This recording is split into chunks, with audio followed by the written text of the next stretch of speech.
Today on Detroit Muscle, we're going to take one of the most iconic muscle cars of all time and show you how to vastly improve the way that it turns, stops, and behaves.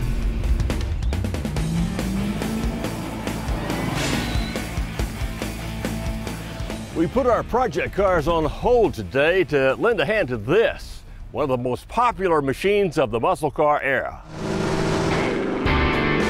It became America's most popular muscle car.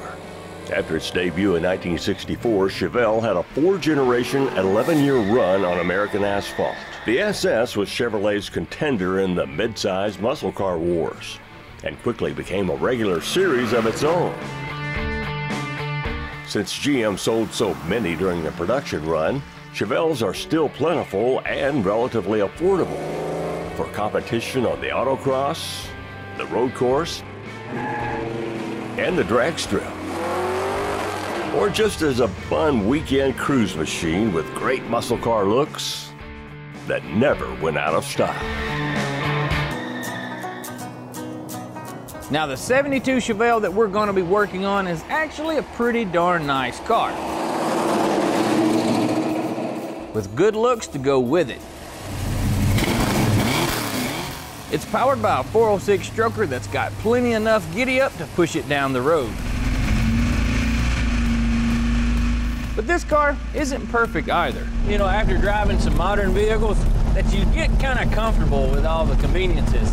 And this one, well, the ride, well, it's kind of lackluster in a way. Well, here, for example, a 45-year-old suspension, right? Yep.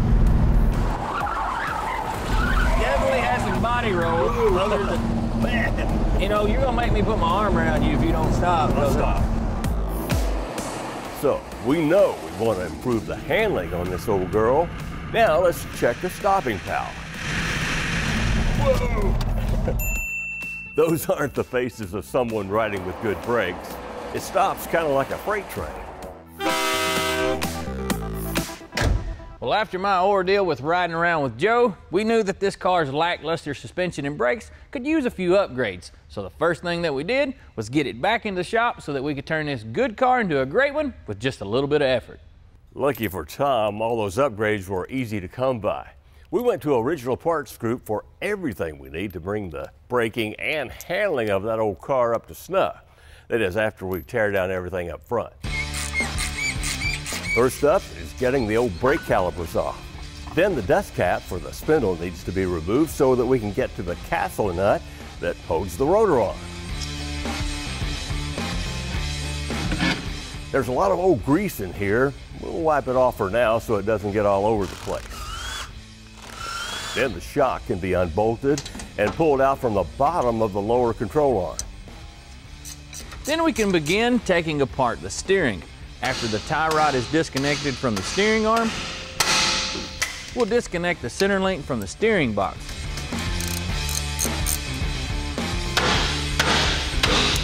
There are a couple bolts that hold the idler arm in place, which we're replacing as well. So it gets removed. Then the whole assembly comes out. The sway bar and end links need to be removed along with the frame brackets. Baby. Then we can loosen up the spindle, leaving the castle nuts with a few threads since the spring's under tension. With the jack under the control arm, we can remove those nuts, then let it down to release the spring.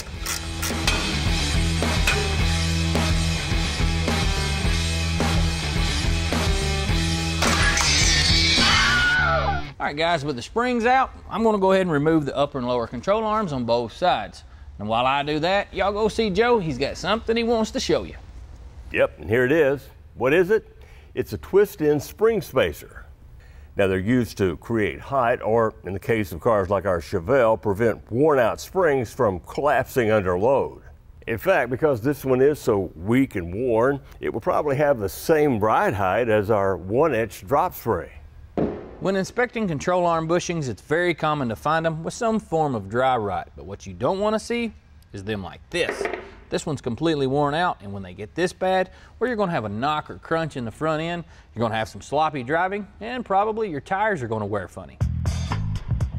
We'll use an arbor press with a sleeve over the bushing to mash it out. As worn as they are, it doesn't take much. Then we'll use another sleeve to keep the control arm from collapsing, along with some WD-40 to press in the new bushings. We'll start with the outer sleeve, then do the same to the inner one.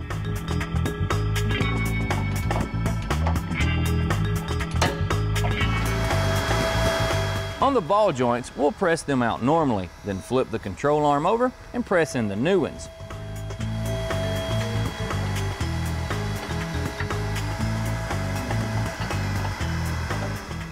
Now they can be reinstalled into our Chevy. Then our new drop springs can be seated into place, then compressed using the floor jack. The spindle goes back in to hold everything together. Then you can back off the jack. Sweet. Now we can start putting our new steering components in, taking care to torque everything to spec and pin the castle nuts.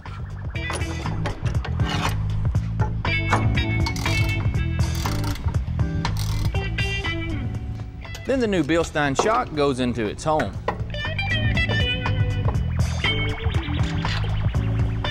And the sway bar gets bolted to the frame, and then the end links. And the last component to go on up front, also from Original Parts Group, new rotors that are drilled and slotted to get rid of all those nasty gases. Still ahead, we'll undertake a rear disc brake conversion on our classic Chevrolet.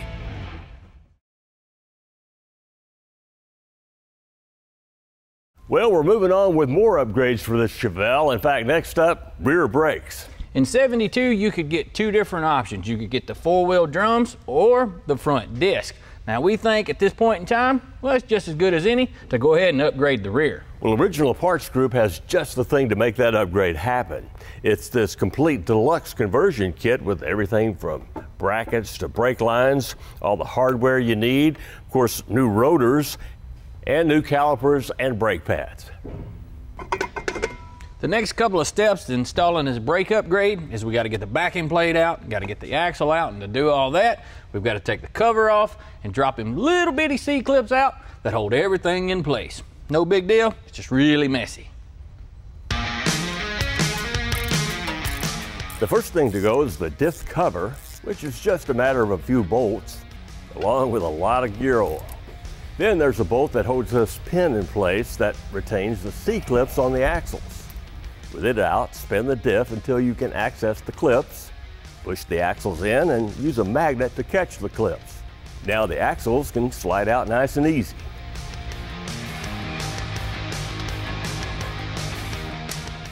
While we're at it, we can disconnect and remove the old brake lines, since the Deluxe kit we got comes with new ones.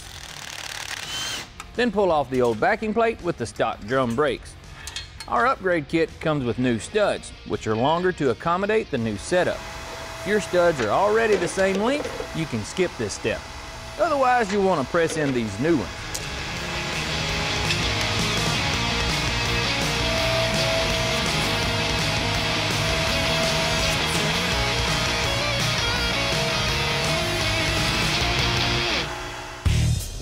Over on the rear end, we can begin assembling the bracketry for the new brakes.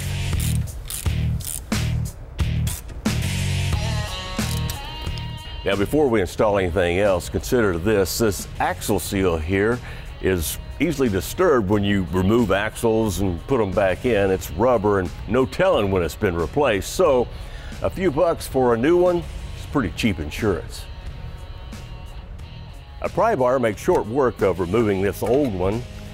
Then we'll be sure to clean out any goobers from the axle tube.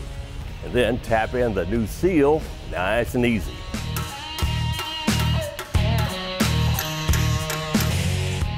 Now it's time for the axles to go back home. With them pushed all the way in, put the C-clips back in place, pull the axles out to keep them seated.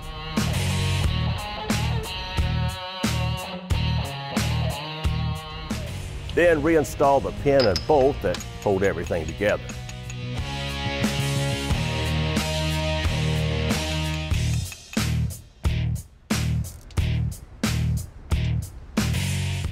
Now the diff cover can be put back on.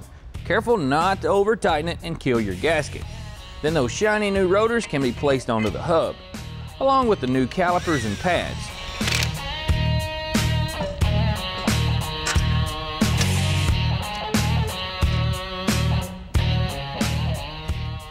We'll hook up the e-brake cable on the brake side as well. A little tip for you before you get too carried away hooking up the emergency brake cable, you need to back off the adjuster, because depending on how all this was adjusted before you took it apart, it can make putting this thing on a bear. There's a jam nut and an adjusting nut you'll want to loosen to free up some room to work. Then slip the new e-brake cable through the frame bracket, clip it into place, then hook up the rest of the cable assembly. Now you can tighten that adjuster back up nice and snug. Oh, be sure to address that jam nut. The new brake line can now be installed in the factory position. Then we'll go up front and remove the original proportioning valve. The new one in the kit is calibrated to work with disc brakes, so this swap is a must-do.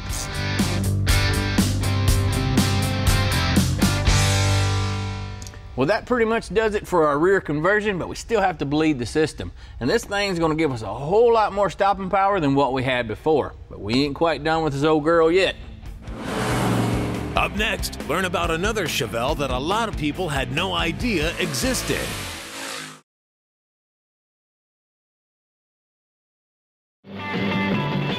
"1965 was quite a year. A go-go girl to go with my go-go car. Detroit today stands at the threshold of a bright new future. The Motor City was on the verge of a resurgence of prosperity and commerce, with the post-World War II car designs long gone the way of the dinosaur, paving the way for a new era of dinosaurs to rule the road. And GM was helping lead the charge. It was the first few years of the upcoming muscle era, and big things were happening. For one thing, Chevy's sporty midsize Chevelle was about to make a date with destiny. The car debuted the year before and could be anything from a family sedan to a Malibu SS with a small block 327. But wait, what's this? In the owner's manual, the engine options are listed as a 236 cylinder or 327 V8. So is the badge a dirty, dirty lie? Let's see what's under the hood. Well, the air cleaner says it's a 396.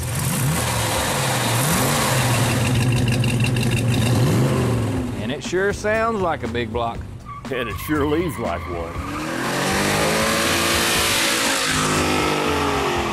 Well, this wouldn't be the first time someone took a small block Chevelle and plugged a big block into it, right?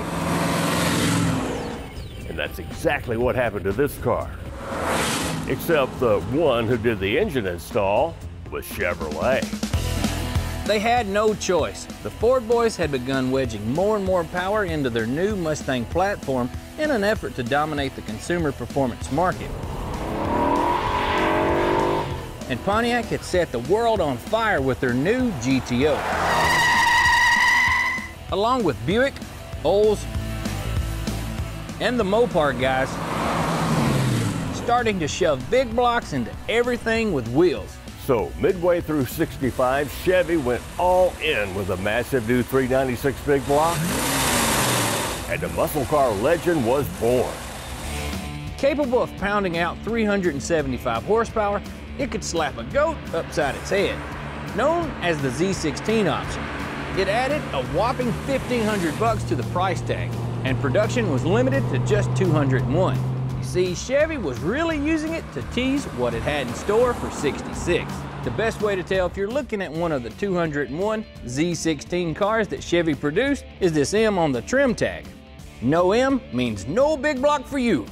So, next time you see a guy with a 65 Chevelle that he says is a factory 396 car, well, you just might be looking at one incredibly rare bow tie.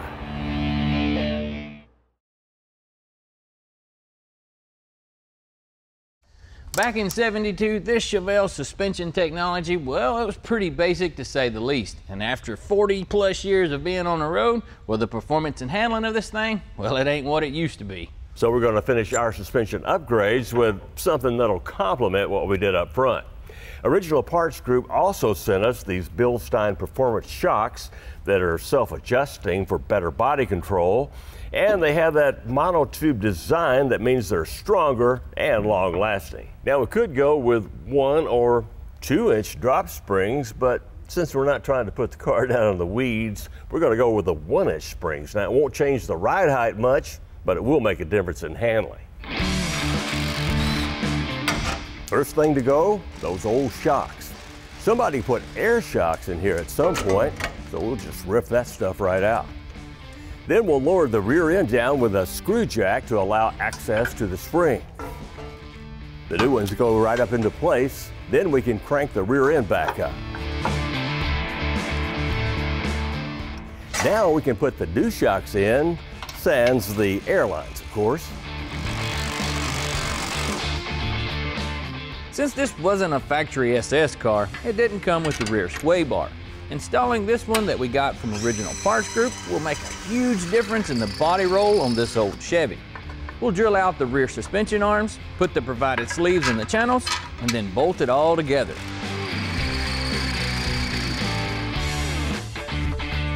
And that finishes up our big bad suspension upgrades. Speaking of body roll, you might remember how bad it was when we first tested out the Chevelle. Well, let's see what that suspension work did. There's a huge difference between the old components and the new ones. The body roll is gone, and the responsiveness has improved a great deal. The new springs, shocks, and sway bars are doing a great job. As well as the brakes, giving us way more stopping power. Now, if you come over my lap, it's because you want to. That ain't true. That ain't true. Stop, Joe. I'm out. I'm out. If you're planning an engine swap with an LS that's got some miles on it and you're concerned about the condition of the heads, well, here's a solution from RockAuto.com. A remanufactured set that's good as new or better. Now, we're talking about media blasting, magnafluxing, pressure testing, and replacement of springs and valves if needed. Plus, the valve seats have been precision angle cut, and the deck surfaces micro-finished. Plus, no waiting for the machine shop. You just order them, install them, and save a bundle of bucks compared to a new set. If it's plug wires you're replacing, why not make it a performance upgrade as well? You can with a set of Accel's Extreme 9000 Ultra High Temp wires. The high temp boot is ceramic coated, double silicone constructed with a fiberglass braid. Their high-tech core composition results in a 500 ohm per foot resistance for greater spark energy. So you get more heat protection with performance to boot. Sometimes good things come in pairs, and here's a pair of products from ZMAX, one for your engine and one for your fuel system. Their engine micro-lubricant penetrates metal for a clean, cool, well-lubricated surface. And their fuel micro-lubricant works with gas and diesel systems and reverses the effects of ethanol gas. Together, they can extend engine life, restore power, and reduce emissions. Well, Tommy and I will be back together again for another Detroit Muscle, and we'll see you then.